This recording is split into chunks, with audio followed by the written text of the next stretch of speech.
সেনাবাহিনী যারা আছে এদেশে, এদেরকে চেষ্টা করেছে যে যে কোনো কায়দায় যেন এটা বন্ধ করা যায়। এটা বন্ধ ইউনুস করেনি, এটা অলরেডি চালু হয়ে গেছে। আন্তর্জাতিক আদালতে মামলা অলরেডি হয়ে গেছে, এখন এদেরকে ডাকা আরম্ভ করবে সামনে। ইন্ডিয়া বেশ ভালোভাবে জানে, প্রমাণ সব তো আছে ইন্টারনেটে। শাপলা চত্বরে কিভাবে কি করেছেন সব প্রমাণ এখন বের করে ফেলছে। পৃথিবী এত উপরে চলে গেছে। এখন যদি সত্যিই মোদির বিরুদ্ধে এই মামলা হয়ে রায় হয়ে যায় হেগে, আন্তর্জাতিক আদালতে হেগে যদি সত্যি রায় হয়ে যায়, আপনি বিশ্বাস করেন সামনে ইন্ডিয়ার সাথে বড় বড় চুক্তি বিশ্বের যেগুলো আছে সব তারা মানব অধিকারের দোহাই দিয়ে বন্ধ করে দেবে। ওদের সাথে ব্যবসার চুক্তি বন্ধ, ওদের দেশের লোক আরো বাইরে যারা আছে ওদের সব পাঠিয়ে দেবে। সে তো ধুতি পইলে আছে, ধুতি খুলে বাকি যা আছে ওইটা বেরিয়ে যাবে। ও কি পাগল হয়েছে এমনি? এই কারণে হঠাৎ করে এখন মুসলমানদের উপর অত্যাচার আরম্ভ করেছে, যেন বিশ্বের দৃষ্টি এখন অন্যদিকে যায়। আরে বিশ্বের মানুষ আপনাদের মতো গরুর মুত খায় না। আমরা জাতে মাতাল হলেও তালে ঠিক আছি। এই জন্য অনেকে এখন মুখ ফিরিয়ে নিচ্ছে। কাউকে যখন রাজি করতে পারে নাই, বহুবার চেষ্টা চালিয়েছিল। আপনি দেখেননি বারবার জামাত ইসলাম বলেন, বিএনপি বলেন, রাজনৈতিক দল বলেন, ধর্মীয় যারা আছে তারা বলেন, বারবার আমরা চাচ্ছিলাম তাড়াতাড়ি নির্বাচন দিয়ে দেন। দিয়ে দিলে কি হবে, ইউনুস চলে যাবে, ওরা আবার কনভেনশন করে সব ঠিক করে ফেলবে। আর ও চাচ্ছিল যদি এভাবে অন্তত 2 বছর কেটে যায় তাহলে দেশ কন্ট্রোলের বাইরে চলে যাবে। অলরেডি এখন সামরিক একটা ঘাঁটি তৈরি হচ্ছে। আপনি দেখেছেন এই কয়েকদিনের ভেতরে মোদির মুখ শোকাতে শোকাতে এখন মনে হচ্ছে বান্দরের পেছন হয়ে গেছে। সামনে আরো কয়েকটা গেম আসতেছে। ইউনুস ভালো কি খারাপ এটা আমি জানি না, কে ওনাকে চালাচ্ছে এটা আমার দেখার দরকার নেই, কিন্তু আমরা ইন্ডিয়ার এই বলয় থেকে বের হতে চাই। কারণ এই শয়তানরা 54 বছরে উপকার করেছে যা, যদি 10 টাকার উপকার করে 90 টাকার ক্ষতি করেছে। আর সবচাইতে বড় ক্ষতি হচ্ছে আল্লাহর ঘরগুলো তার ভাঙছে। এর চাইতে আর কি ক্ষতি হতে পারে মুসলমানের? আমার ঘর ভেঙে দিলে আমার এত কষ্ট লাগতো না। এই কথা বলছে না কেন? 1500 বছর আগে একবার আল্লাহর একটা ঘর ভাঙতে এসেছিল। কে? আব্রাহা। কে কি করেছে আল্লাহ দেখেছেন? কাসফিম মাকুল বানিয়ে দিয়েছে। আর এই শয়তানরা আল্লাহর একটা ঘর সে তো ভাঙতে পারে না, শুধু ভাঙার জন্য এসেছিল। আরে অলরেডি ভেঙ্গে ভেঙ্গে সব মাটির সাথে গড়িয়ে ওই জায়গায় এখন মন্দির উদ্বোধন করছে। আর মিথ্যা ধোয়া তুলছে, দিনের পর দিন যায় আর ধোয়া তোলে যে এখানে 500 বছর আগে নাকি মন্দির ছিল।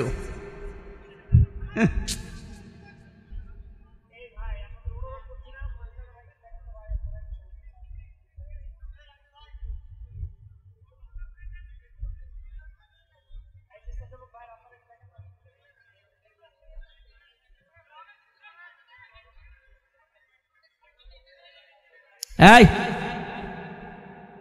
যাক, যার ভালো লাগছে না চলে যাক। ও একা যাচ্ছে আবার আরেকজনকে ডেকে নিয়ে যাচ্ছে। ওটা ধরেন তো, আপনি আস্তে করে চলে যেতে পারছেন না? নাটোরবাসী যেহেতু রাজনৈতিক মহল অনেক বড়, ওই মানুষগুলো চিন্তা ভাবনা করবে আমি তো আর রাজনৈতিক ময়দানের বড় নেতা না, আমি একজন কর্মী মাত্র। আমি একটু টাচ দিলাম যতটুকু পেয়েছি আপনাদের। জুলুম যারাই করবে, এই যে মোদি আজ যে জুলুম করছে, ও যে টার্গেট নিয়ে যাচ্ছে, কোরআন 100% সত্য বিশ্বাস করি, ও জীবনও সাদ্দাদের মতো টার্গেটে পৌঁছাতে পারবে না। টার্গেটে পৌঁছানোর আগেই দেখবেন পড়ে যাবে। চা বিক্রি করতো, পরবর্তীতে দেখবেন তামাক বিক্রি করবে, নিচে নামিয়ে দেবেন আল্লাহ। চা বিক্রি করতো, ওরা তামাক বিক্রি করাবে।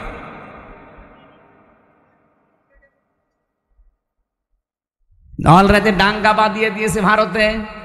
গত পরশু দিনও দেখলাম 2 জন মুসলমান দাড়িওয়ালা ধরে সরাসরি জবাই করছে।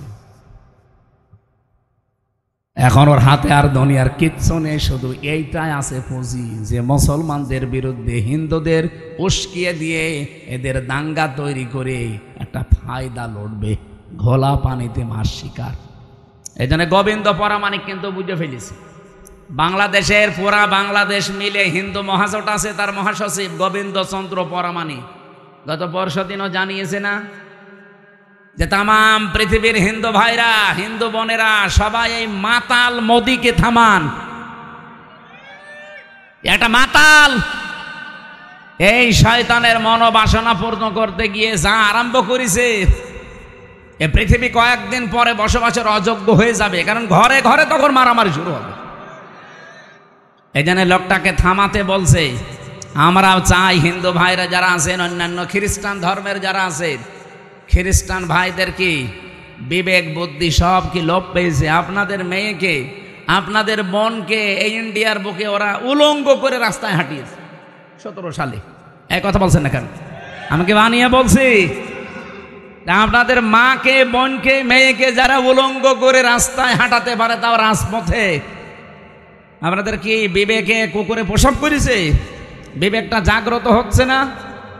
অন্তত এই উগ্রপন্থী সন্ত্রাসী জঙ্গি এই যে যারা আছে এদেরকে থামানো দরকার এখনই, নাই তো এ বাতাস বাংলাদেশে আসলো বলে তখন আমরা নিজেরা কামড়া কামড়ি করে মরা লাগবে। ওরা এমনি বারবার এই হাওয়া দিয়েছিল, কিন্তু বাংলাদেশের মানুষ যাই হোক কোনো হাওয়াতে ফলে নাই। ফুটবলকে একবার একজন জিজ্ঞাসা করছে যে এত লাথি খাও কেন?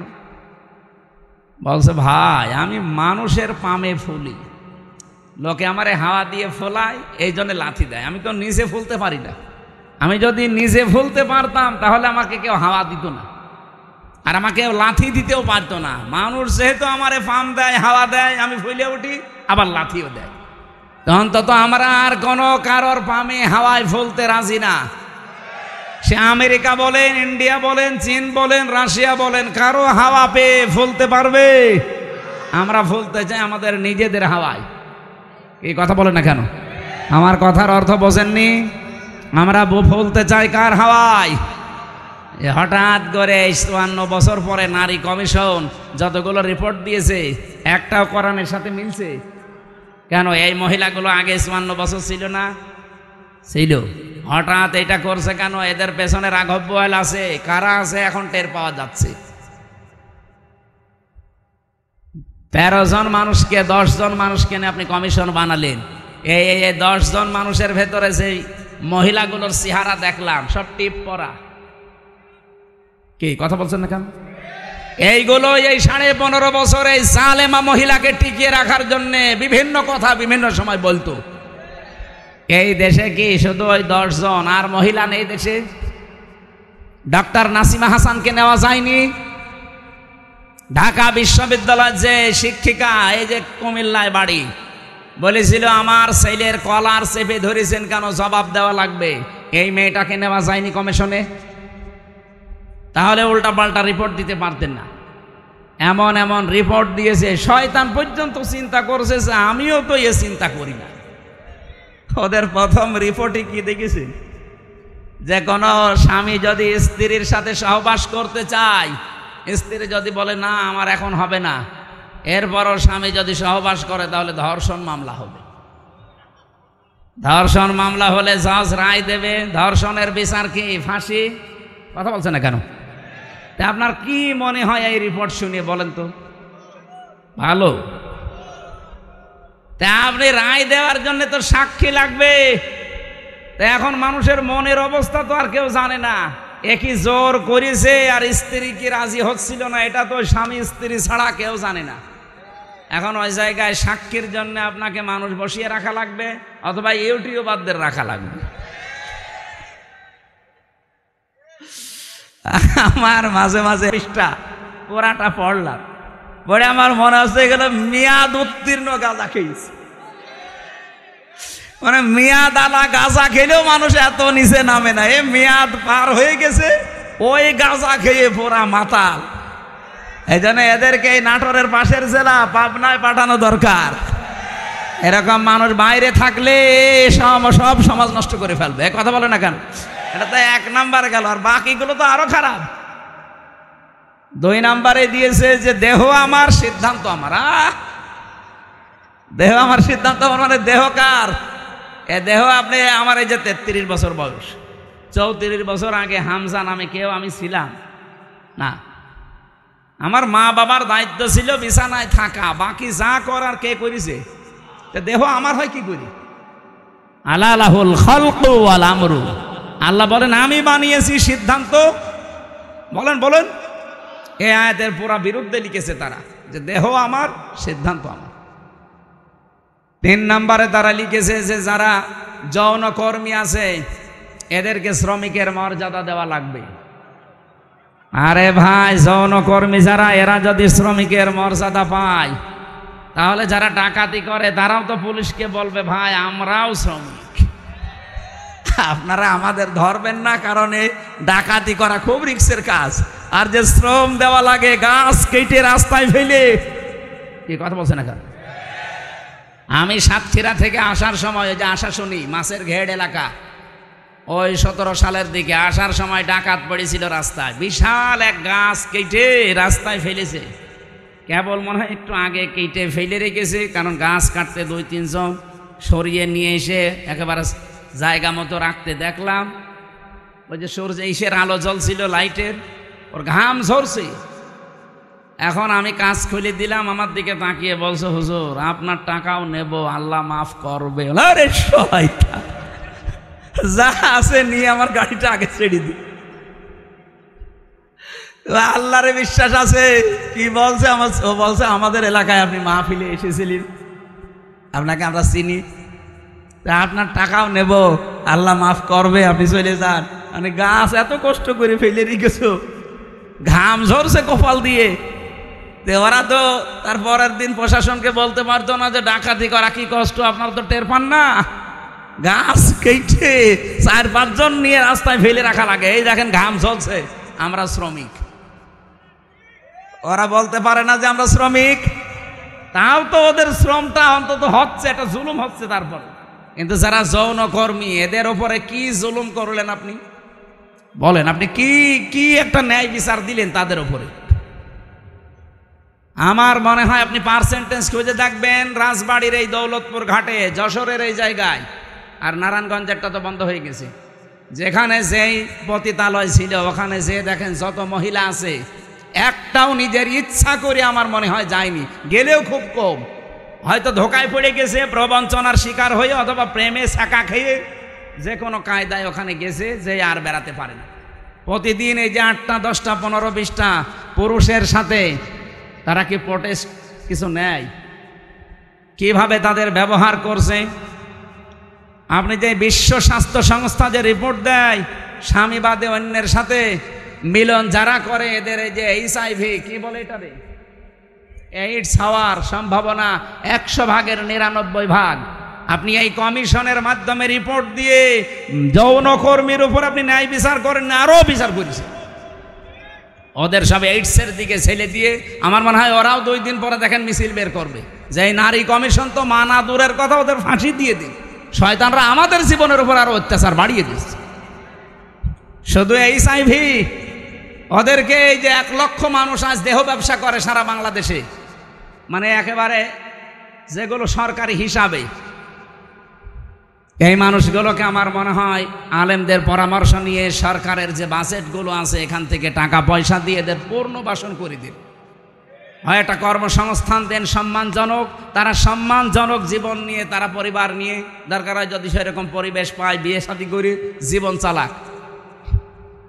যে সমস্ত দেশ আছে যেখানে পতিতালয় চলে না, সেই দেশগুলো দেশে শ্রীকে নেই, চলছে না পৃথিবীতে। আপনাকে কোন কারণে এই পাপের কাজ করা লাগবে? যেখানে জেনা ব্যভিচার ওপেন হয়ে যায় সেই দেশে আমার আল্লাহর রহমতের দৃষ্টি আল্লাহ তুলে নেয়, গজবের দৃষ্টি নিক্ষেপ করে। বলেন নাউজুবিল্লাহ। এই দেশটাকে গজবে ফেলে দেওয়ার জন্য এরা কাজ করছে, আর এদের পেছনে কিছু রাঘব বোয়াল আছে। এই জন্য আমরা বলতে চাই, এ কমিশন মানা তো দূরের কথা, এ কমিশন যা রিপোর্ট দিয়েছে রিপোর্ট না, ও কমিশনই মানে আমরা মানি না। ওদেরকে এই মুহূর্তে বাতিল করে হয় পাবনায় দিয়ে দেন অথবা ফাঁসি দিয়ে দেন। হ্যাঁ, আপনারা রাজি নেই? হয় ওদের স্থান পাবনায় দেবেন, নাই ফাঁসি দেবেন। কোরআনের 13টা আয়াতের উপরে হাত দিয়েছে ওরা।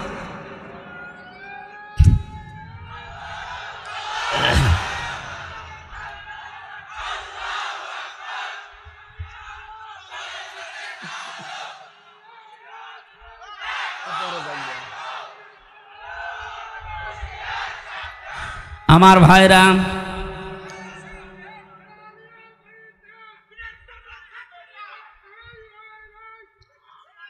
আমার যে কথা বলছিলাম আমি বৃষ্টি নিয়ে, আল্লাহ রাব্বুল আলামিন এই পৃথিবীতে যে বড় বড় 4টা রহমতের ঘোষণা দিয়েছিলেন, তার 1 নম্বরে ছিল বৃষ্টি, 2 নম্বরে ছিল কন্যা সন্তান। কিন্তু আমরা কন্যা সন্তানের নাম শুনলে বা আসলেই আমার যে বাবা যারা, অনেক বাবা মন খারাপ করে। বিশ্বনবী জানিয়েছেন, কোন পরিবারে যদি একটা কন্যা আসে, সঙ্গে সঙ্গে আল্লাহ 4 জন ফেরেশতা পাঠিয়ে দেয়। কোন পুরুষ মানুষ আসলেই সেখানে 4 জন নাই, 1 জনও ফেরেশতা আছে। এ কথা কোরআন হাদিসে আছে নেই? মেয়েরা যারা এসেছেন, সম্মানিতা মা বোনেরা, আপনাদের কাছে বিপদে ফেলার জন্য কমিশনে নারী নামে কিছু হিজড়া, এগুলো নারী বলা যায় না। এগুলো নারী বলবেন কি করে আপনি? ওদের চেহারার দিকে তাকিয়ে দেখেন, নারীর কোনো বৈশিষ্ট্য ভেতরে পাওয়া যাচ্ছে না। এখানে আমরা মনে হয় মাইকে ঘোষণা দিলে যারা পুরুষ মানুষ, যে মহিলা মহিলা প্যান্ডেলে যান, পুরুষগুলো পুরুষ প্যান্ডেলে যান, আর কিছু মানুষ ওই যে বিড়ি খেয়ে বেড়াচ্ছে, ওদের আপনি কোন প্যান্ডেলে ঢোকাবেন? নারী কমিশনে যে 10 জন মানুষ রিপোর্ট দিয়েছে, 10 জনের চেহারায় দেখলাম একটাও নারীর মতো মনে হচ্ছে না। পুরুষও তো তারা না, তারা তৃতীয় লিঙ্গ হবে। আপনাদের জন্য ওইটা ঠিক আছে, এই দেশের মহিলাদের প্রতিনিধিত্ব করার কোনো ক্ষমতা অধিকার আপনাদের নেই। মেয়েরা আল্লাহর সবচাইতে বড় রহমতের সৃষ্টি। আল্লাহ বলেন, 2 নম্বর, আমি যখন বান্দার ওপরে বেশি খুশি হয়ে যাই, বৃষ্টি দেওয়ার পরে ওই এলাকায় মানুষের ঘরে আমি কন্যা সন্তান পাঠাই। এই জন্য যার একটা কন্যা আছে, নিজেকে ছোট ভাববেন না। ছেলে হলে মেয়ে হলে এটা সিদ্ধান্ত আল্লাহ। ছেলে হলে আপনার সব কিছু করে দেবে, কে বলেছে আপনাকে? মেয়ে হলে দুনিয়া আখেরাত দুইটাই উজ্জ্বল হয়ে যাবে। দুনিয়া তো আছেই, যদিও আমাদের এই দেশে ইসলাম না থাকার কারণে মেয়েদের অনেক অধিকার নষ্ট হচ্ছে। ইসলাম আসলে অধিকারগুলো পঙ্খানো মেয়েরা ফিরে পাবে। ওরা মেয়েরা মেয়েদের নাম দিয়ে বলেছে এদের অধিকার নেই, সমান অধিকার এদের দেওয়া লাগবে। কিভাবে দেবেন আপনি? আমি পুরুষ মানুষ, হাফ প্যান্ট পরে আমি খেজুর গাছে অন্তত রস পাড়তে পারবো, মেয়েরা পারবে? আমি এখন আমার মনে হয় শুধুমাত্র এই মাজা থেকে হাঁটু পর্যন্ত ঢাকা থাকলে, নাভি থেকে একটা প্যান্ট পরে এখান থেকে কুষ্টিয়ায় চলে যেতে পারবো, কোনো অসুবিধা নেই। একটা মেয়ে লোকে যেতে বলে তো পারে? কুষ্টিয়া না, এখান থেকে এই নাটোরের বাজার পর্যন্ত গেলে চারিদিকে সেল্লিবিল্লি হয়ে যাবে। আর ওদের বলে সমান অধিকার দেওয়া লাগে। অধিকার সমান কিসের? ওদের মর্যাদা আমাদের চাইতে 3 গুণ বেশি। সুবহানাল্লাহ বলতে পারেন নাই? এই জন্য মেয়ে যাদের বাড়িতে আসে, হযরত ওমর বলেন, যে বাড়িতে একটা মেয়ে আছে মনে করবেন সেই বাড়িতে আল্লাহর একটা জান্নাত আছে। সুতরাং যারা মেয়ের বাবা আছেন, 1 মেয়ের বাবা আপনার একটা জান্নাত, 2 মেয়ের বাবা আপনার 2টা জান্নাত, 3 মেয়ের বাবা আপনার 3টা জান্নাত।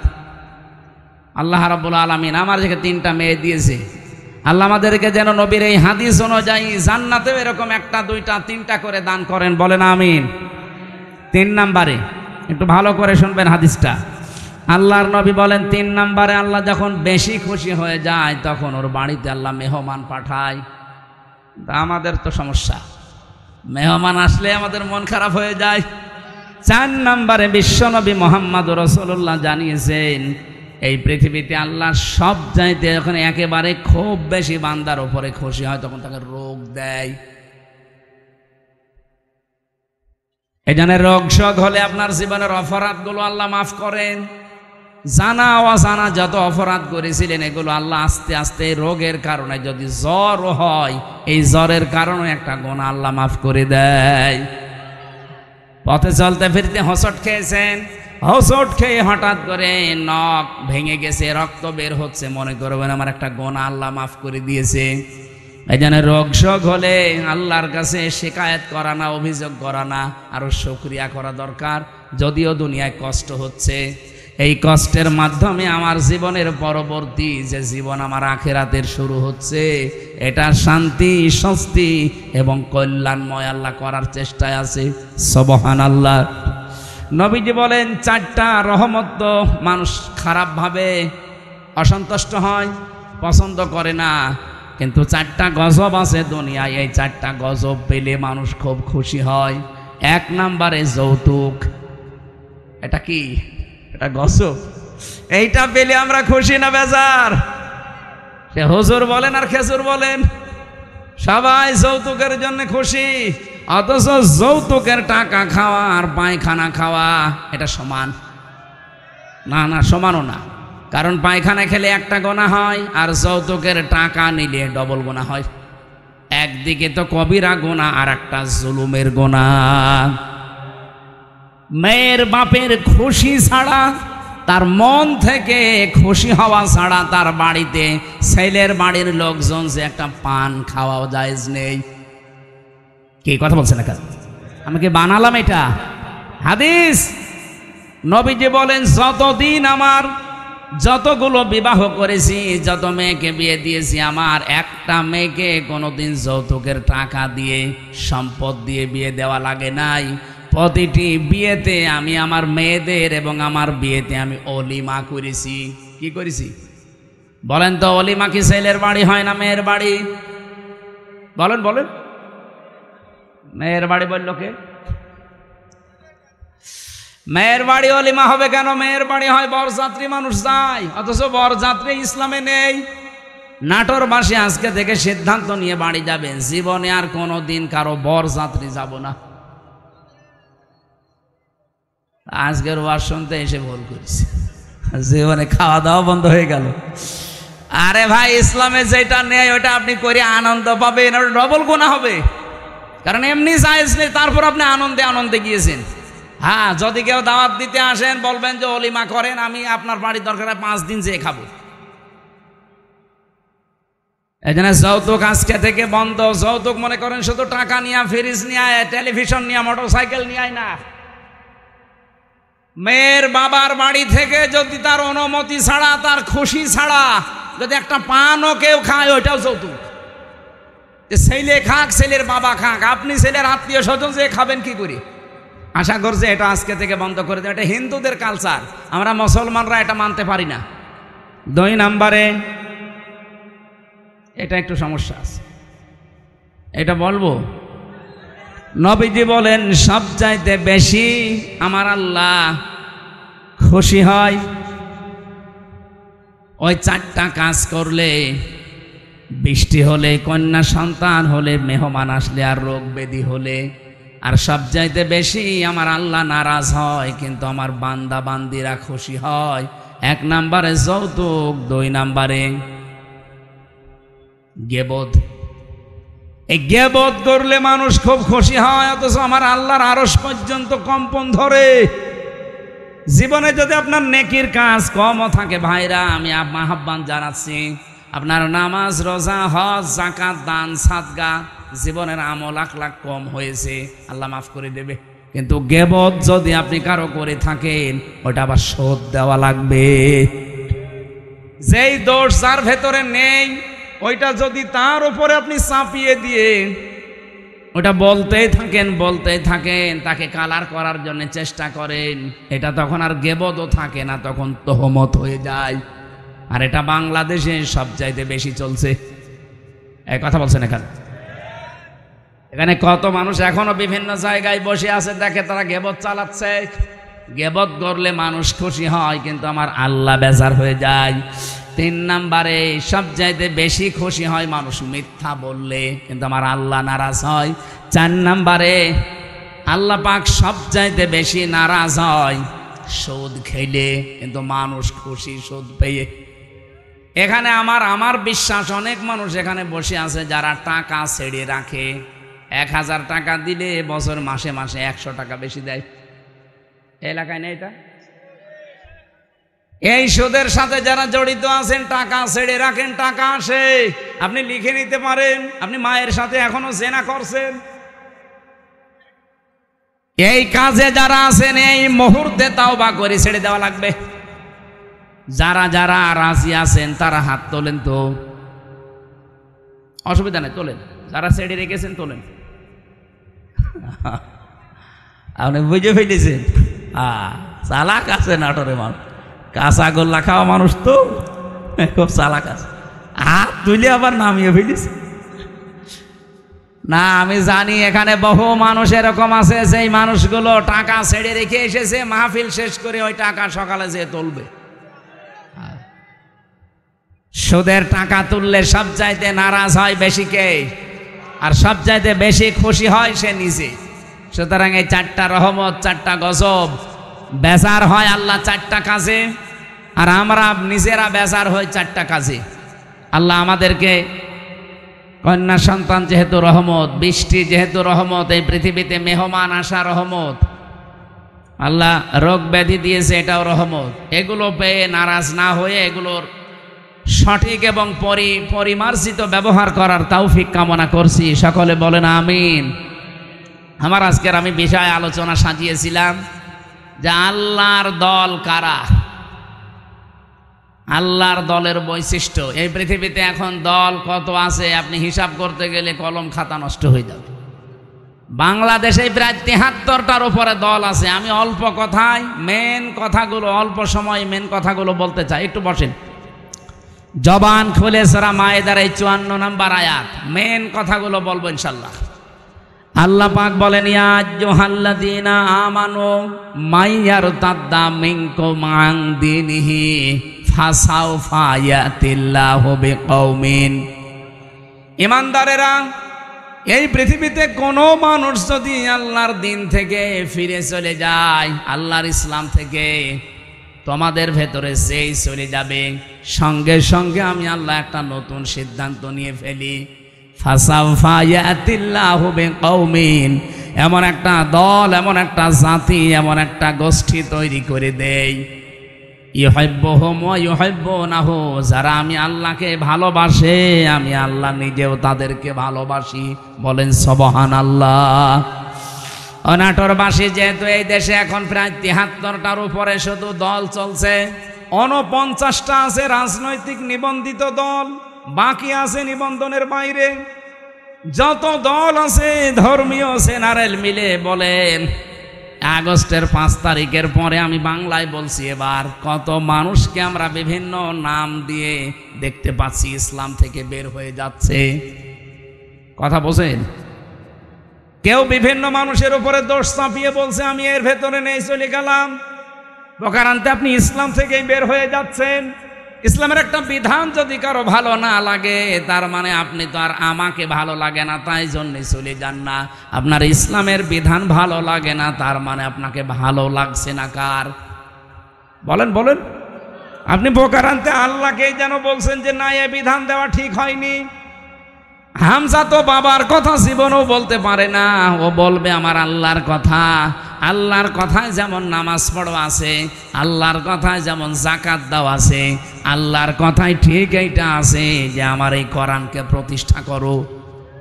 তা আমি নামাজের ওয়াজ করলে আপনার খুব ভালো হুজুর মনে হয়, রোজার ওয়াজ করলে আপনার কাছে ভালো ওয়াজ মনে হয়, কিন্তু যখনই বলে এই নামাজ রোজার শিক্ষা যেটা, এটা কায়েম করা লাগবে। নামাজের শিক্ষা 27টা, রোজার শিক্ষা 4টা। এইগুলো যদি আমি এখন বাংলায় কায়েমের কথা বলি এই সমাজে, যেটা কায়েম করা দরকার কোরআন দিয়ে, তখনই আপনার কাছে রাজনীতি মনে হয়। আপনি কি আমার চাইতে কোরআন বেশি বোঝেন? আপনি কি শামীম ওসমানের মতো হয়ে গেছেন? বলছে আমি কি ইসলাম বুঝি না? আমাদেরকে ইসলাম বোঝাতে আসবেন না। প্রতিদিন নাকি উনি 72 রাকাত নামাজ পড়ে। এটা যে ডাহা মিথ্যা কথা। এখানে যদি আলেম থাকে জিজ্ঞাসা করেন, দেখেন তো সর্বোচ্চ তাহাজ্জুদের নামাজ 8 রাকাত থেকে 12 রাকাত। কি কথা বলছেন? এখানে 8 রাকাতের উপরে তাহাজ্জুদের নামাজ আপনি কোথায় পেলেন? খুব বেশি হলেও নাই 12 রাকাতের উপরে আর তাহাজ্জুদের নামাজ নেই।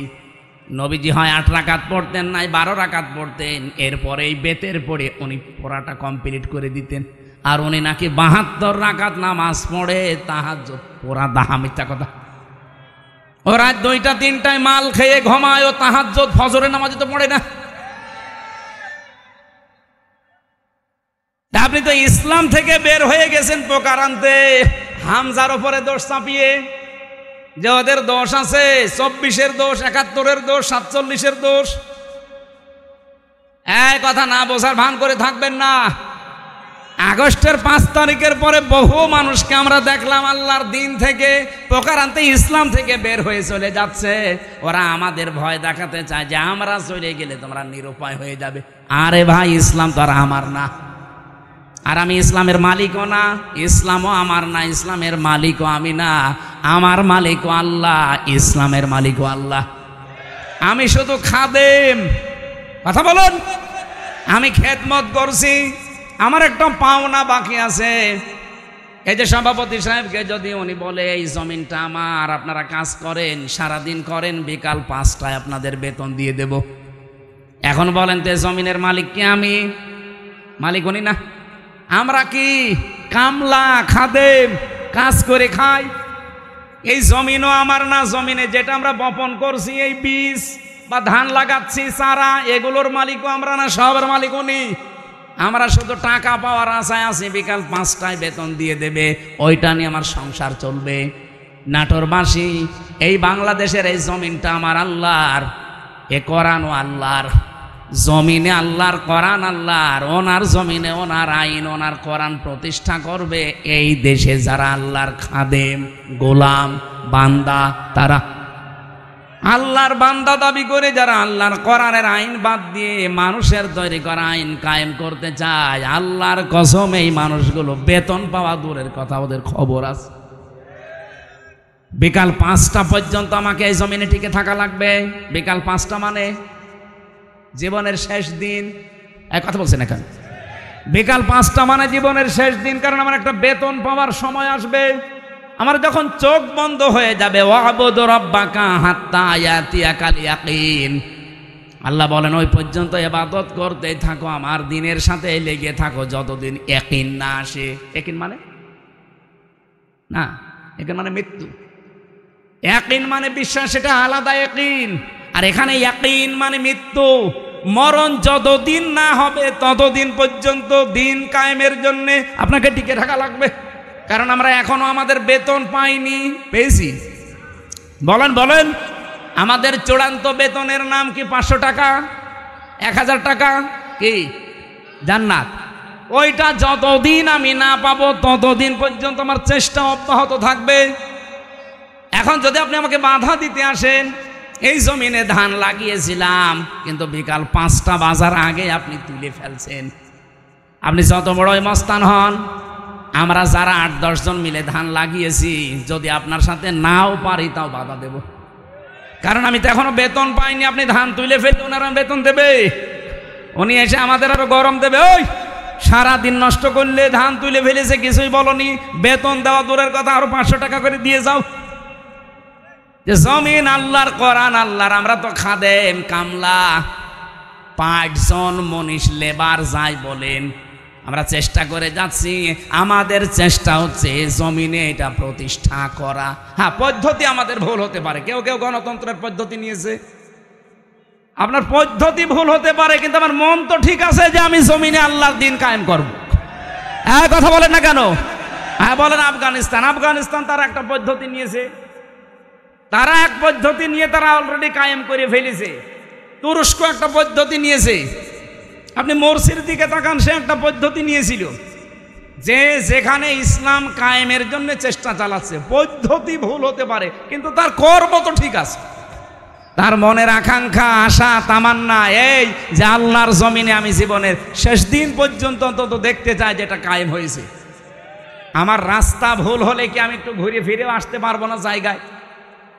এখন যদি একে ভাইকে বলি যে আমি নাটোরে যাব, উনি একটা রাস্তা দেখিয়েছে, এ মোসাম ভাইকে বললাম নাটোরে যাব, উনি আমারে দেখিয়েছে সেই বড়াই গ্রাম গুরুদাসপুর ঘুরে। হ্যাঁ, আমি নাটোরে যেতে পারবো ঠিক, এদিকে গেলে হয়তো 1 ঘন্টা লাগবে, এদিকে 1.5 ঘন্টা লাগবে, কিন্তু রাস্তা তো ঠিকই আছে, জায়গা মতো আমি যেতে পারবো। একটু সময় বেশি লাগবে, কম লাগবে। বাংলাদেশ সহ বিশ্বে যারা ইসলাম কায়েমের জন্য চেষ্টা চালাচ্ছে, সবার মনের অবস্থা ঠিক আছে, কিন্তু রাস্তাটা একটু ভিন্ন হওয়ার কারণে অনেক মানুষ ফতোয়া দেয় উল্টাপাল্টা, ওরা গণতন্ত্র করে, জীবনও কায়েম করতে পারবে না। আরে দিনের মালিকই তো আমি না, আমি কায়েম করার কে? আমি চেষ্টা করে যাচ্ছি, অবশ্যই আমার সফলতা আমার জান্নাত পাওয়া পর্যন্ত। কিন্তু এর ভেতরে যদি কেউ মস্তানি করতে আসেন, ধান বানানো লাগানো, ধান বীজ তুলে ফেলবেন, আর আমি বেতন পাওয়ার আগে আপনাকে ছেড়ে দেবো, জীবনেও না। দরকার আপনার সাথে মারামারি হবে। কথা বলেন, কথা বলেন। আপনার সাথে হাতাহাতি হবে, মারামারি হবে। যদি মেরে ফেলা লাগে মেরেও ফেলবো, কারণ আমার টার্গেট বেতন। বেতন বলেন, ওই বেতনের নাম বিকাল 5টায় যেটা আল্লাহ দেবে, ওইটা এখনো হয়নি। আর আপনি তার আগেই দিন থেকে বিভিন্ন সোতা নাতা বের করে বের হয়ে চলে যাচ্ছেন। কি করবেন? আল্লাহর কিছুই হবে না। যাদেরকে আপনি ভয় দেখাতে চান তাদেরও কিচ্ছু হবে না, কারণ এই জমিনের আশা তারা অলরেডি কুলিন্না সলাতি ওয়া নুসুকি এ বলার পরেই ছেড়ে দিয়েছে। যারা এই কথা বলে যে কুলিন্না সলাতি ওয়া নুসুকি, তারা জীবনের আশা ছেড়ে দিয়েই বলে। আপনার মতো মুনাফিকি করার জন্য, লোক দেখানোর জন্য বলে না। যারা এগুলো বলতো এতদিন, তারা কিন্তু অলরেডি আল্লাহর দিন থেকে বিভিন্ন সোতা নাতা বের করে বিভিন্ন কথা ধোয়া তুলে তারা চলে যাচ্ছে। আল্লাহ এই জন্য বলেছেন, যদি কেউ দিন থেকে চলে যায়, ফাসাউফা ইয়াতিল্লাহ, অতি শীঘ্রই। যারা আরবি জানে, সাউফা শব্দটা আল্লাহ কেন ব্যবহার করেন? সিন, সাউফা, কদ, লাম, এরকম 13টা শব্দ আছে। কোন সেন্টেন্সের আগে যদি আসে, বাংলা অর্থ দাঁড়ায় খুব তাড়াতাড়ি। আল্লাহ বলেন, যদি কেউ দিন থেকে মুখ ফিরিয়ে চলে যায়, আমি শুধু দেখবো, দেখার পরে অতি তাড়াতাড়ি ইয়াতিল্লাহু বিকৌমিন, একটা দল তৈরি করে দেব। ইউহিব্বুহুম ওয়া ইউহিব্বুনাহু, তারা কি? আমি আল্লাহকে ভালোবাসবে, আমি আল্লাহও তাদেরকে ভালোবাসবো। তাদের গুণাগুণ কি হবে? এই যে আল্লাহর দলের বৈশিষ্ট্যগুলো বলতে আল্লাহ এই কথাগুলো দিয়েছেন। রব্বুল আলামিন বলেন, তাদের গুণাগুণ হবে প্রথমত 3টা। আজিল্লাতিনা আলাল মুমিনিন, আইজ্জাতিনা আলাল কাফিরিন। তারা নিজেদের প্রতি মমিনের প্রতি হবে রহমদিল, কিন্তু কাফেরদের প্রতি হবে তারা কঠোর বজ্রমুঠো। বাংলাদেশে আজ দেখান একটা দল কিন্তু অলরেডি আল্লাহ তৈরি করে দিয়েছে, যারা নিজেদের প্রতি এত রহমদিল, নিজের আপন ভাইয়ের সাথেও তাদের এত ভালোবাসা নেই। আমি আমার নিজেরটাই বলছি ভাই, আল্লাহর কসম। আপনাদের এই যে মোজাম্মেল ভাইয়ের বাড়ি নাটোরে, আমার বাড়ি কুষ্টিয়া, ওনার সাথে আমার আত্মীয়তা নেই, রক্তের সম্পর্কও নেই। ওনার আমি শুধুমাত্র ভালোবাসি একামতে দিনের কারণে। আর এই ভালোবাসা মহাব্বতটা আল্লাহ নিজে পয়দা করে দিয়েছে। কারণ যখন আল্লাহর দিন থেকে মানুষ মুখ ফিরিয়ে নেয়, তখন একটা দল আল্লাহ নিজে তৈরি করে দেয়। ওই দলের প্রথম বৈশিষ্ট্য, তারা নিজেদের প্রতি রহমদিল হয়, মহাব্বত ভালোবাসা তৈরি হয়, কিন্তু কাফেরদের প্রতি তারা কঠোর। আপনি একটা আল্লাহর বিরুদ্ধে অবস্থান নিয়ে দেখেন, নাটোর, কুষ্টিয়া, পাবনা থাকবে না। দিনের কর্মী যারা কুষ্টিয়াও যা, চট্টগ্রামও তাই, সব একবারে রাস্তায় নেমে আসবে। কারণ কাফেরদের প্রতি আমাদের কঠোরতা এটা তৈরি করে দিয়েছে কে? আপনি অন্য কিছু খেয়াল করে দেখেন, তারা নামে কিনা জীবনও পাবেন না। ইউজাহিদুনা ফি সাবিলিল্লাহি ওয়া লা ইয়াখাফুনা লাওমাতা লাইম।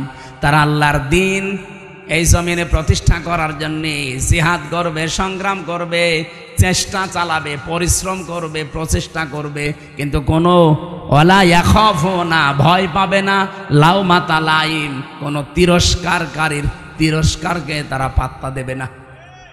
আমি যেই দিন থেকে কুলিন্না সলাতি ওয়া নুসুকি ওয়া মাহইয়ায়া ওয়া মামাতি লিল্লাহি রাব্বিল আলামিন বুঝে বুঝে পড়েছি, ওই দিন থেকে কে আমার পেছনে লেগেছে, গীবত করে, আমার উপরে আন্দাজে দোষ চাপায়, কোনো কিছু আমার মনে আর স্থান নেই। আমার মনে হয় এই দেশে যারা একামতে দিনের কর্মী, আল্লাহর কসম তাদেরকেও আপনি এইভাবেই পাবেন। কোন তিরস্কারকারী তিরস্কারকে তারা পাত্তা দেবে। আমাকে রাজাকার পর্যন্ত বলা হয়েছে, কিন্তু আমি কি রাজাকার? আমার 33 বয়সে যদি রাজাকার হয়, কিন্তু এই কথা বলে আপনি দাবিয়ে রাখবেন, আপনি বলবেন ও শিবিরের রক্ষাটা কর্মী, এই কথা বলে দাবিয়ে রাখবেন। ও জামাত ইসলাম করে, ও চরমনার মুরিদ, এই কথা বলে দাবিয়ে রাখতে পারবেন না। কারণ কোন তিরস্কারকারীর তিরস্কারকে আমি থোড়াই কিয়া পাত্তাই দেই না। এই গুণটা তৈরি করে দিয়েছে কে? আল্লাহ বলেন যালিকা ফাদলুল্লাহ, এটা আল্লাহর অনুগ্রহ, যাকে তাকে আল্লাহ দেয় না। ইউতিহি মাইয়াশা, যাকে আল্লাহ ইচ্ছা করে তাকে দেয়। সুতরাং এই বাংলাদেশে আল্লাহর দলের বৈশিষ্ট্য 3টা পেলাম।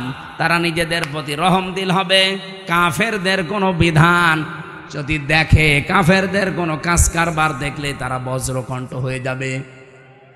এতদিন পর্যন্ত যত সংস্কার এসেছে কোন সংস্কারে বাংলার মুসলমানেরা বাধা দেয়নি, দিয়েছে না? দেয়নি। কিন্তু নারী কমিশন 13টা রিপোর্ট দেওয়ার পরে আমরা বাধা দিয়েছি কেন? কারণ তারা শুধুমাত্র সংস্কার করে না, তারা আল্লাহর কোরআনে হাত দিয়েছে। আর এই জায়গায় তখন আমরা এক হয়ে গেছি। হেফাজত নেই, চরমনা নেই, জামাত ইসলাম নেই, খেলাফত নেই, সব তখন বাংলাদেশে এক। আপনি দেখেননি, সব এক হয়ে বলেছে না এটা তো মানা দূরের কথা, এ কমিশনই মানি না।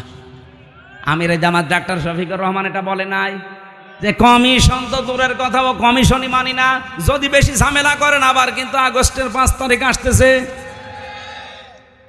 এটা তো আমরা এই এতদিন পর্যন্ত যত সংস্কার করেছেন কোনো জায়গায় বাধা দেয়নি, কারণ ওই জায়গায় আল্লাহ রাসূলের বিরুদ্ধে পাইনি। এবার পেয়েছি সরাসরি আল্লাহর বিরুদ্ধে। আজিল্লাতিন আলাল মুমিনিন আইজ্জাতিন আলাল কাফিরিন। আমরা নিজেদের প্রতি ভালোবাসা, মহাব্বত, স্নেহময় স্নেহশীল আছি। বললাম না মোজাম্মেলের সাথে সত্যি বলছি, আমার সম্পর্ক আত্মীয়তার না, রক্তের না, শুধু দিনের, শুধুমাত্র দিনের সম্পর্ক। আমার নিজের আপন ভাই তো নেই, যদি থাকতো সে যদি আল্লাহর দিনের কর্মী না হইতো তার সাথে ওনার মতো মহাব্বত আমার হইতো না, কারণ এই মহাব্বতটা পয়দা করে দিয়েছে কে? 2 নাম্বার, আমরা কাফেরদের প্রতি কিন্তু কঠোর, যেহেতু ওরা নারী সংস্কারের নাম নিয়ে আল্লাহর কোরআনের 13টা আয়াতে অলরেডি হাত দিয়েছে, এই জন্য ওরা কাফের। বলেন, আমরা মনে হয় ওদের জানাজা পড়া এখন তওবা না করলে ঠিক হবে না? যারা এই নারী কমিশনে আছেন, যদি সাপোর্টও কেউ করেন আপনিও কাফের, আপনার প্রতিও আমরা বাধ্য হব কঠোর হতে। আর আল্লাহর দ্বীনে জমিনে কায়েম করতে হয়তো আমাদের রাস্তা, আবার বলছি, তরিকা ভুল হতে পারে, কিন্তু আমাদের মন ঠিক আছে। আমরা চাই আল্লাহর জমিনে আল্লাহর সিদ্ধান্ত চলবে। এই জায়গায় কেউ যদি বাধা দেয়, তিরস্কার করে, উল্টাপাল্টা গালি দেয়, থোড়াই কি আর জীবনে কিছু মনে করি নাই, করবো না। এটা বৈশিষ্ট্য কে দিয়েছে? ইউজাহিদুনা ফি সাবিলিল্লাহ। তারা প্রচেষ্টা করবে, জিহাদ করবে, সংগ্রাম করবে, দল করবে, মিছিল মিটিং করবে, আন্দোলন করবে আল্লাহর জন্যে। লা ইয়াখাফুন, তারা ভয় করবে না। লাউমাতা লাইম, কোন তিরস্কারকারীর তিরস্কারকে আপনি এবার নিজের নিরপেক্ষ দৃষ্টি দিয়ে বলেন। এই যে 3টা গুণ বললাম, সারা বাংলাদেশে তো 73টার উপরে দল আছে। কোন দলের বৈশিষ্ট্যে এই 3টা গুণ আপনি পান বলেন? আপনি আন্দাজে বলবেন না, আপনাকে বলাও দরকার নেই, মনে মনে সিদ্ধান্ত নিয়ে দেখেন এই কোরআনের সূরা মায়েদার 54 নম্বর আয়াতের সাথে কোন দল, বাংলাদেশের তো 73টা দল আছে, কোন দলের সাথে মিলছে? আল্লাহ বলেন স্যার তার সাথে মিলবে না। যালিকা ফাদলুল্লাহি ইউতিহি মাইয়াশা, এটা আল্লাহর অনুগ্রহ, যাকে ইচ্ছা আল্লাহ তাকে দান করে। আল্লাহু ওয়াসিউন আলিম, আল্লাহ প্রশস্ত এবং জ্ঞানী। আমি কোরআন সত্যি করা মাথায় নিয়ে বলতে পারি, এই 3টা যার ভেতরে আছে ওই দলে আল্লাহ যেন আমাদেরকেও শামিল করেন। আমার কথা বোঝা গেছে না? এবার আল্লাহ আমাদেরকে 4টা বৈশিষ্ট্যের কথা দিয়েছেন। ওই গুণগুলো অর্জন করতে হলে 4টা বৈশিষ্ট্য লাগবে। 55 নম্বর আয়াতে আছে, আর 56 নম্বর আয়াতে আছে এই দল বিজয়ী হবে। কারণ বিজয়ী হওয়া এটা আমি আল্লাহ আমার জন্যে আর ইমানদারদের জন্যে আমার রাসূলের পক্ষ থেকে আমি এটা লিখে দিয়েছি। কাতাবাল্লাহু লিআগলিবান্না আনা ওয়া রুসুলি। বিজয়ী হওয়া এটা আমি আল্লাহ আমার নিজের জন্য লিখে দিলাম। দুনিয়ায় যা কিছুই দেখো না কেন, সর্বশেষ বিজয়ের মালা পরবে কে? এটা আল্লাহ লিখে দিয়েছেন। এই জন্য আল্লাহ যেহেতু একটা দল নিচে তৈরি করে দেবে, ওই দলের বৈশিষ্ট্য যেগুলো বললাম এগুলো যেই দলের ভেতরে পাবেন, মনে করবেন ওদেরকে আল্লাহ নিজে বানিয়েছে। এই আয়াত আমি নিজে এখন বানালাম। এত সহজ বাংলায় বলার পরও কিছু মানুষ এখনো বোঝে না। আমার মনে হয় ও আজরাইল দেখার আগে আর বুঝবে না। এখন আপনার ভেতরে যা ভালো লাগে তাই করেন, যান, আপনাকে ছেড়ে দিলাম। ফাসাউফা ইয়াতিল্লাহু বিকওমিন, অতি শীঘ্র একটা দল আমি বানিয়ে দেব, সেই দলকে ইউহিব্বুহুম ওয়া ইউহিব্বুনাহু, তারা আমাকে ভালোবাসবে, আমিও তাদের ভালোবাসবো। আপনি খেয়াল করে দেখেন, এই গুণগুলো যাদের ভেতরে পাবেন আপনি তাদের সাথে অ্যাক্টিভ হবেন, মনে করবেন আল্লাহ আপনাকে এই দলে শামিল করে নিয়েছে। আর যাকে তাকে তো করবেও না। কি করবে? কালকে লালপুরের আলোচনা এটাই ছিল, আল্লাহ যাকে তাকে তার দিনের কাজ একামতে দিন প্রতিষ্ঠার জন্য নিয়ে যায় না। আল্লাহু ইয়াজতাবি ইলাইহি মাইয়াশা ওয়া ইয়াহদি ইলাইহি মাইয়ুনিব। যে লোকটা মন থেকে আল্লাহর দিকে ফিরে আসতে চায় তাকে আল্লাহ এই কাজের জন্য নির্বাচিত করে। এই দেশে লক্ষ লক্ষ মানুষ আছে, সবাই একামতে দিনের কাজে লাগে না। যাকে আল্লাহ ভালোবাসে, যাকে আল্লাহ নির্বাচিত করেছে, যাকে আল্লাহ বাছাই করেছে, তাকে এই কাজে লাগায়। এখন আপনি বাসায়ের ভেতরে নেই, আপনি আছেন ছাটায়ের ভেতরে, তা আপনাকে আমি জোর করে নিয়ে আসবো কি করে? আমার কথা বোঝা গেছে? না বুঝলে এখানে আসেন, আসেন এদিকে আসেন। আমি আশা করি আমার আয়াত আমি অল্প কথায় হলেও বোঝাতে পেরেছি। আল্লাহ যেহেতু একটা দল তৈরি করে দিয়েছেন, এই দলের বৈশিষ্ট্য বললাম, যার সাথে মিলবে, যদি আওয়ামী লীগের সাথে মেলে ওনাকে আবার নিয়ে এসে আবার দল করবে, যদি বিএনপির সাথে মেলে বিএনপির সাথে করবেন, জামাতের সাথে মেলে জামাতের সাথে করবেন, যার সাথে মেলবে এইটার পক্ষে আমরা থাকতে চাই। এর বাইরে কোনো বাবা দাদা খালুর কথা আমরা আর শুনতে রাজি না। এতদিন শুনে শুনে কপালে আগুন লাগিয়েছি। আল্লাহ আমাদেরকে যে দল একটা তৈরি করার কথা বললেন, ওই দলের বৈশিষ্ট্য দিলেন, কোরআন থেকে শুনলাম। এই দলে অন্তত দয়া করে আমাকেও যেন সামিল করেন, আমাকে যেন বাছাইয়ের ভেতরে রাখেন, ছাঁটাই করে না দেন। আল্লাহর একটা নিয়ম আছে, ছাঁটাই আর বাছাই। আল্লাহ আন্দাজে কাউকে কেউ খালি খালি ছাঁটাইও করে না, কাউকে বাছাইও করে না। বাছাই করতেও কিছু নিয়ম আছে, ছাঁটাই করতেও কিছু নিয়ম আছে। বাছাই করার নিয়ম কি? এই যে গুণগুলো আস্তে আস্তে পয়দা করে দেবে। আর ছাঁটাই করার নিয়ম হচ্ছে গুণ পয়দা করার জন্য আল্লাহ তার মন তৈরি করে দেয়, কিন্তু এই লোকটার মনই নেই। এই যে গিরিশচন্দ্র সেন, এই লোকটা পুরা কোরআন শরীফের বাংলা করেছে পুরাটা, এবং কি তাফসির লিখেছে, কিন্তু লোকটা মুসলমান হয়নি। আপনি নরসিংদী যান, ওর বাড়িতে পুড়িয়ে ফেলেছে, ওর বাড়িটা আছে। আমি নিজে গিয়ে দেখেছি এই লোকটা পুরা আবার জীবনী নিয়ে পড়ছিলাম। পুরা কোরআন শরীফ বাংলা করেছে, আপনি যা তা মনে করছেন, অর্থ করে তাফসির করেছে। আর তাফসির যারা করে, যারা যারা এখানে বসে জিজ্ঞাসা করেন, এক একটা শব্দের কমপক্ষে একাধিক অন্তত 3টা শব্দের অর্থ তো জানাই লাগবে। দরবা মানে মারা, দরবা মানে দৃষ্টান্ত দেওয়া, দরবা মানে সফর করা, এরকম 33টা অর্থ আছে এক একটা শব্দের। লক্ষ লক্ষ শব্দ আছে, প্রতিটি শব্দের এরকম 33টা কমপক্ষে অর্থ আপনি জানবেন। এই জানার পরে কোন জায়গায় কোন অর্থ সেট হয়, অ্যাপ্রোপ্রিয়েট হয়, পারফেক্ট হয়, ওইটা ওই জায়গায় বসাবেন, তারপরে তাফসির লেখা সহজ হবে। এই হিন্দু আমার চাইতে কোরআন শরীফ কত বেশি পড়েছে। এখানে ইনি আলেম কিনা জানি না, হাসি তো যত আলেম বসে আছে আমি গ্যারান্টি দিয়ে বলতে পারি, একজনও বুকে হাত দিয়ে বলতে পারবেন না যে পুরা কোরআন শরীফের প্রতিটি শব্দের অর্থ আমার জানা আছে। ও পুলিশকে জিজ্ঞাসা করেন, পুলিশও পারবে না। পারবেন না? না, ওরা তো এই লাইনের লোক না, জেনারেলের শিক্ষিত, আলেমরাই পারবে না। আমি নিজেও আমার মনে নেই ভাই, আমি সত্যি কথা বলছি। আমি পড়েছিলাম, পুরাটা শেষ করেছি, তাও একবার দুইবার না, কমপক্ষে 70 বারের উপরে জেলখানায় থাকতে পড়েছি। অনার্স মাস্টার্স করার সময় তো কত শবার পড়েছি, আমার সব মনে নেই। এখন আবার স্টাডি করা লাগবে। আজকের আয়াতের প্রত্যেকটা শব্দের অর্থ আমার মনে আছে, কিন্তু পুরা কোরআন শরীফের আমার মনে নেই। অথচ বেটা হিন্দু মানুষ, ওর কি মেধা ছিল বলেন তো, প্রতিটি শব্দের একাধিক অর্থ একেবারে নখদর্পণে। তাও যেখানে যেটা খাটে, যেখানে যেটা মিলে মিল হয়, ঠিক ওইভাবে লিখেছে পুরা কোরআন শরীফের। অথচ লোকটা মরে যাওয়ার পরে ঈমান পায়নি, মরে যাওয়ার পরে জানাজা হয়নি, কবরে দেয়নি, আগুন দিয়ে পুড়িয়ে ফেলেছে। কারণ ও আল্লাহর বাছাইয়ের ভেতরে ছিল না, ছাঁটাইয়ের ভেতরে ছিল। আল্লাহ আপনাকে বাছাই করবে না ছাঁটাই করবে, এটা আপনার মনের ওপরে। এখন আপনি কি করবেন সিদ্ধান্ত নিয়ে বাড়ি যান। আমি যে জেলখানায় মেয়েদের যে বই লিখেছিলাম, তাদের যে পারিবারিক জীবনের সমস্যা এবং তার সমাধান, বিশেষ করে মেয়েদেরটা আপনারা নেবেন। এটা শুধুমাত্র নারীদের জন্য আর একটা পুরুষের জন্য আছে। এটা পড়া, ওদের পরিবারে যে সমস্যা করে কি কি জিনিস নিয়ে, 120 পৃষ্ঠা, এটা ওদেরকে পড়াবেন, কাজে লাগবে। কোথায় এখানে আছে? ওই যে ওই গাড়িতে আছে, যাওয়ার সময় নিয়েছেন এই যে গাড়িতে। আর এই যার সিস্টেটটা নেবেন, যারা শিক্ষিত মানুষ তারা নেবেন, এটা অনেক তথ্য দিয়েছি। আর মেয়ে যে মাদ্রাসার মাহফিল, তো এরা টাকা পয়সার জন্য আর আবার আহ্বান জানাচ্ছে, টাকা তোলেনি একবার। আরও যারা দিতে চান, যদি থাকে আপনারা যাওয়ার সময় বিভিন্ন জায়গায় ওদের লোক থাকলে দিয়েছেন। আর ব্যাগ নামিয়ে দেবো আবার। হ্যাঁ, আপনারা কই ব্যাগালা কই? মহিলা প্যান্ডেলে যারা আছে ছোট ছোট বাচ্চাদের পাঠিয়ে দিন। আয় রে আল্লাহ রে, মোনাজাত কি করবে? এই যে 2 ঘন্টা ওয়াজ করলাম, আরে মানুষ এখন চলে যাবে। এটা মোনাজাতটা করে দেন ভাই, টাকা পয়সা দেন না দেন, মোনাজাতটা করে দেন। তা মাদ্রাসার মাহফিলটা একটু খেয়াল রাখবেন, এই মাদ্রাসা যেন টিকে থাকে। 51 বছর টিকে আছে, এটা যেন কিয়ামত পর্যন্ত থাকে।